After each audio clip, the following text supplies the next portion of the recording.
Hello বন্ধুরা, কি অবস্থা আপনাদের? উপরে দেখতে পাচ্ছেন লগ ইন এবং রেজিস্ট্রেশন দুটি অপশন দেওয়া আছে। এখান থেকে রেজিস্ট্রেশন অপশনে ক্লিক করবেন। এই যে রেজিস্ট্রেশনের জন্য আবার অনেকগুলো অপশন দেওয়া রয়েছে। এখান থেকে ইন ওয়ান ক্লিকের মাধ্যমে আপনি কিন্তু খুব সহজেই রেজিস্ট্রেশন করতে পারবেন। তাহলে এই ইন ওয়ান ক্লিক অপশনের উপর একটা ক্লিক করবেন। এখানে কিন্তু কান্ট্রি বাংলাদেশ রাখবেন, বাংলাদেশি টাকা বিডিটি থাকবে, নিচে স্পোর্টস এরকমই রাখবেন। তারপর এখানে বন্ধুরা প্রোমো কোড দিতে হবে যাতে করে আপনার অ্যাকাউন্ট পুরোপুরি ভেরিফাইড হয়, এবং প্রোমো কোডের এই ঘরে কিন্তু লিখতে হবে PAKKE।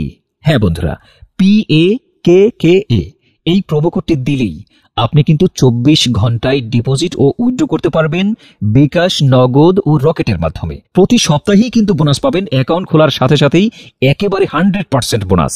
এখানে PAKKE এই প্রোমো কোডটি লিখবেন, কোনোভাবেই ভুল করা যাবে না। ভুল করলে কিন্তু অ্যাকাউন্ট পুরোপুরি ভেরিফাইড হবে না। প্রোমো কোড দেওয়ার পরে নিচের খালি ঘরটিতে টিক দিয়ে এই সবুজ বাটনে ক্লিক করবেন। আপনার সামনে যদি এরকম রোবট ভেরিফিকেশন চায় তবে তো সফলভাবে করে নেবেন। তারপর কিছুক্ষণ অপেক্ষা করলে দেখবেন আপনাকে ইউজার আইডি আর পাসওয়ার্ড দিয়ে দিয়েছে। এই দুটি মানে পাসওয়ার্ড এবং ইউজার আইডি অবশ্যই স্ক্রিনশট নেবেন অথবা অন্য কোথাও লিখে রাখবেন, খুব যত্ন সহকারে সংরক্ষণ করে রাখবেন। তারপরে নেক্সট বাটনে ক্লিক করে লগ ইন অপশনে ক্লিক করে অ্যাকাউন্টে লগ ইন করবেন। এখন এ পর্যায়ে হচ্ছে অ্যাকাউন্ট ভেরিফাইয়ের পালা। এজন্য নিচে মেনু বাটনে ক্লিক করে উপরে ইউজার আইডিতে ক্লিক করলেই এরকম একটি পেজ দেখতে পাবেন। এখান থেকে আপনার জাতীয় পরিচয়পত্র ও মোবাইল নাম্বারটি ভেরিফাই করে নিতে হবে। এই যে দেখতে পাচ্ছেন ফোন নাম্বার লিংকের উপরেই ক্লিক করবেন। তারপর আপনার ফোন নাম্বারটি এখানে বসাবেন, অবশ্য জিরো ছাড়া বসাবেন, কারণ দেখতেই পাচ্ছেন বন্ধুরা জিরো দেওয়া রয়েছে।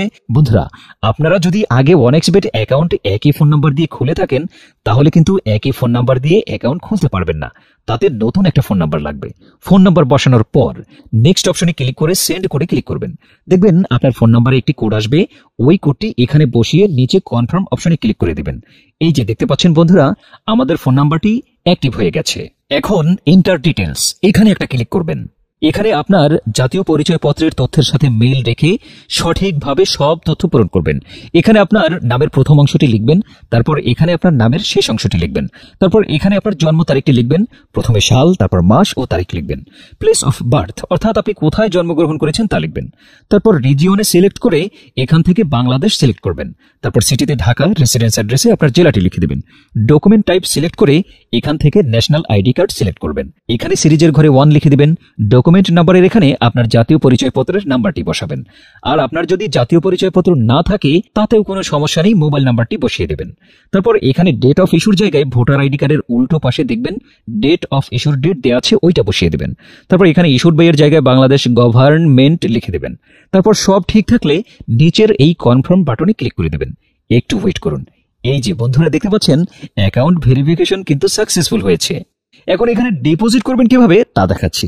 ডিপোজিট করার জন্য এই যে এখানে ডিপোজিট অপশনের উপরে একটা ক্লিক করবেন। তারপর আপনার সামনে এরকম একটা পেজ আসবে। এখানে নগদ, রকেট, বিকাশ সহ আরো বিভিন্ন মাধ্যমে ডিপোজিট করতে পারবেন। তো আমি আপনাদের দেখিয়ে দিচ্ছি কিভাবে নগদের মাধ্যমে ডিপোজিট করবেন। তো এখানে নগদ অপশনের উপর একটা ক্লিক করবেন। ক্লিক করার পরে প্রথমে এখানে দেখতে পাচ্ছেন মিনিমাম 300 টাকা ডিপোজিট করতে পারবেন, মানে এখানে সর্বনিম্ন 300 টাকা থেকে আপনার যত ইচ্ছে তত টাকাই ডিপোজিট করতে পারবেন। এখানে এই যে দেখতে পাচ্ছেন তারা একটি নগদ এজেন্ট নাম্বার দিয়ে রেখেছে। এই এজেন্ট নাম্বারেই কিন্তু আপনাকে ক্যাশ আউট করতে হবে। তো বন্ধুরা এই নাম্বারটি কপি করে চলে যাব আমরা নগদের ক্যাশ আউট অপশনে। তো দেখতে পাচ্ছেন আমাদের ক্যাশ আউট কিন্তু সফল হয়েছে। এখন বন্ধুরা দেখতে পাচ্ছেন ক্যাশ আউট করার পর তারা আমাদের একটা ট্রানজ্যাকশন আইডি দিয়েছে। এখান থেকে এই ট্রানজ্যাকশন আইডিটি কপি করে চলে যাবেন সেই আগের অপশনে। যাওয়ার পর এই যে উপরে আপনি যত টাকা ক্যাশ আউট করেছিলেন তা লিখবেন। তো আমি যেহেতু 5500 টাকা করেছি তাই 5500 টাকাই লিখলাম। তারপর আমরা যেই ট্রানজ্যাকশন আইডি কপি করে এনেছি সেই ট্রানজ্যাকশন আইডি এখানে বসাবো। এরপরে হচ্ছে ওয়ালেট নাম্বার, মানে আপনি যে নগদ নাম্বার থেকে ক্যাশ আউট করেছিলেন সেই নগদ নাম্বারটি এখানে লিখে দিবেন। এরপরে নিচে কনফার্মে ক্লিক করে দিবেন।